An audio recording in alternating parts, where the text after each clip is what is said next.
Je vais jeter Satan sur terre. 18 mai 2019. Vision et paroles de Yahushua à sa messagère et prophète Stéphanie, lue par Justine. Après mon temps d'adoration et de communion, j'ai vu le Seigneur m'emmener par la main dans son jardin. Il me dit alors: « Rappelle-toi ce que je t'ai dit, de garder toujours tes yeux fixés sur moi et mon regard. Qu'est-ce que tu y vois ? » En regardant dans ses yeux, je me suis rappelé de la vision de la météorite que le Seigneur m'avait donnée le 17 avril 2019. Voir le message intitulé « Tomber à genoux devant moi, ma miséricorde dure à toujours, mes bontés ne sont pas épuisées ». Je revoyais cette météorite qui tombait sur la terre, et dessus je pouvais distinguer en transparence l'image d'un dragon rouge. Le Seigneur me dit: « Je vais jeter Satan sur la terre avant les 3 jours de ténèbres. » Cet événement sera antérieur aux 3 jours de ténèbres, et des millions de morts seront déclarés. Cet événement va radicalement changer la face de la terre et augmentera les cataclysmes déjà existants.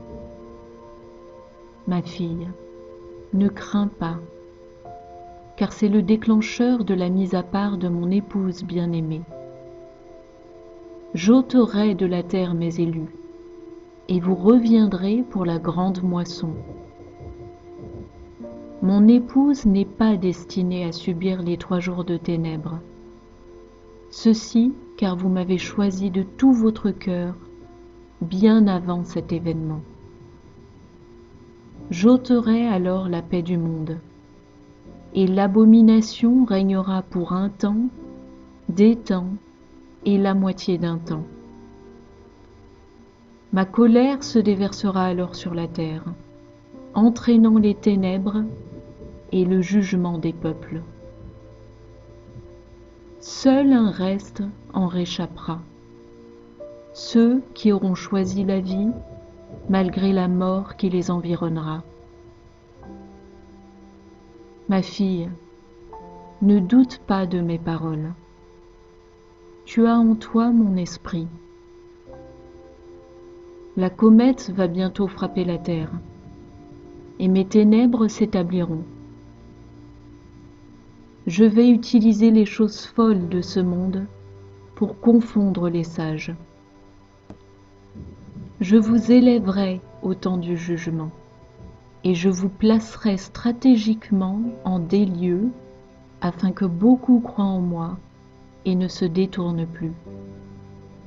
Le temps est là, mon retour arrive, repentez-vous. Yahushua, le roi des rois. Référence scripturale. Matthieu chapitre 24 versets 15 et versets 29 à 31. C'est pourquoi, lorsque vous verrez l'abomination de la désolation dont a parlé le prophète Daniel, établie en lieu saint, que celui qui lit fasse attention. Aussitôt après ces jours de détresse, le soleil s'obscurcira, la lune ne donnera plus sa lumière, les étoiles tomberont du ciel, et les puissances des cieux seront ébranlées. Alors le signe du Fils de l'homme paraîtra dans le ciel. Toutes les tribus de la terre se lamenteront, et elles verront le Fils de l'homme venant sur les nuées du ciel avec puissance et une grande gloire. Il enverra ses anges avec la trompette retentissante, et ils rassembleront ses élus des 4 vents, depuis une extrémité des cieux jusqu'à l'autre. Marc chapitre 13, verset 14 et versets 24 à 27. Lorsque vous verrez l'abomination de la désolation établie là où elle ne doit pas être, mais dans ces jours, après cette détresse, le soleil s'obscurcira, la lune ne donnera plus sa lumière, les étoiles tomberont du ciel, et les puissances qui sont dans les cieux seront ébranlées. Alors on verra le Fils de l'homme venant sur les nuées avec une grande puissance et avec gloire. Alors il enverra les anges, et il rassemblera les élus des 4 vents, de l'extrémité de la terre jusqu'à l'extrémité du ciel. Luc chapitre 10, verset 18. Jésus leur dit : « Je voyais Satan tomber du ciel comme un éclair. » Apocalypse chapitre 12, versets 7 à 9. Et il y eut une guerre dans le ciel. Michel et ses anges combattirent contre le dragon. Et le dragon et ses anges combattirent. Mais ils ne furent pas les plus forts, et leur place ne fut plus trouvée dans le ciel. Et il fut précipité le grand dragon, le serpent ancien, appelé le diable et Satan, celui qui séduit toute la terre. Il fut précipité sur la terre, et ses anges furent précipités avec lui. Apocalypse chapitre 12, versets 13 et 14.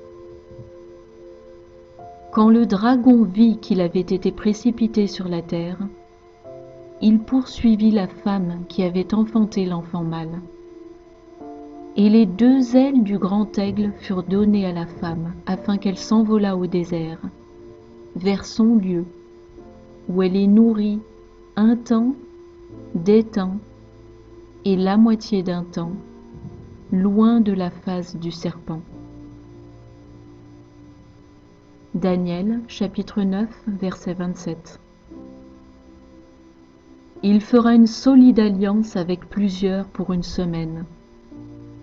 Et durant la moitié de la semaine, il fera cesser le sacrifice et l'offrande.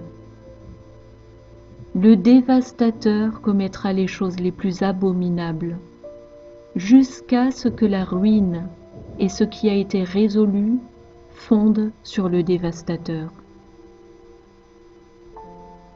Daniel, chapitre 12, versets 9 à 13. Il répondit : « Va, Daniel, car ces paroles sont tenues secrètes et scellées jusqu'au temps de la fin. Plusieurs seront purifiés, blanchis et épurés. Les méchants feront le mal, et aucun des méchants ne comprendra. Mais ceux qui auront de l'intelligence comprendront. Depuis le temps où cessera le sacrifice perpétuel, et où sera dressée l'abomination du dévastateur, il y aura 1290 jours. Heureux celui qui atteindra et qui arrivera jusqu'à 1335 jours. Et toi, marche vers ta fin. Tu te reposeras, et tu seras debout pour ton héritage à la fin des jours. » Amos, chapitre 5, versets 16 à 20. C'est pourquoi, ainsi parle l'Éternel, le Dieu des armées, le Seigneur. Dans toutes les places, on se lamentera. Dans toutes les rues, on dira : Hélas, hélas ! On appellera le laboureur au deuil, et aux lamentations ceux qui disent des complaintes. Dans toutes les vignes on se lamentera, lorsque je passerai au milieu de toi, dit l'Éternel. Malheur à ceux qui désirent le jour de l'Éternel. Qu'attendez-vous du jour de l'Éternel ? Il sera ténèbres et non lumière. Vous serez comme un homme qui fuit devant un lion et que rencontre un ours, qui gagne sa demeure, appuie sa main sur la muraille et que mord un serpent. Le jour de l'Éternel n'est-il pas ténèbres et non lumière ? N'est-il pas obscur et sans éclat ?